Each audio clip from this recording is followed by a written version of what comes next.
Hi friends, ఈరోజైతే మా ఇంట్లో కట్టెల పొయ్యి మీద మటన్ కర్రీ చేస్తున్నాం. ఫస్ట్గా పొయ్యి అంటు పెట్టుకొని పొయ్యి అంటుకున్నాక గంజు పెట్టుకొని గంజు వేడయ్యాక కొన్ని బగారాకులు వేసుకోవాలి ఫ్రెండ్స్. బగారాకులు వేసుకున్నా వేసుకోకున్నా ఆప్షనల్ ఫ్రెండ్స్, బట్ ఫ్లేవర్ బాగుంటుందని మా మమ్మీ వేసింది.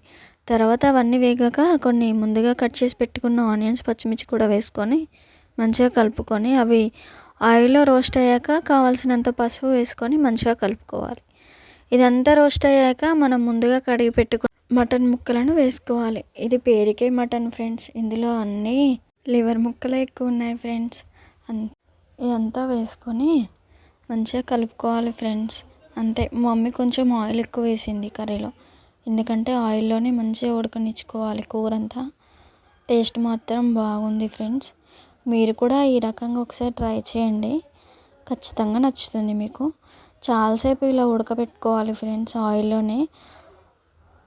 తర్వాత కావాల్సినంత అల్లం పేస్ట్ వేసుకొని మళ్ళీ ఒకసారి కలుపుకోవాలి. మంచిగా అల్లం అంతా ముక్కలకి పట్టేలాగా కలుపుకోవాలి. మంచిగా కలుపుకొని టేస్ట్కి తగినంత కారపొడి వేసుకొని మళ్ళీ ఒకసారిగా కలుపుకోవాలి ఫ్రెండ్స్.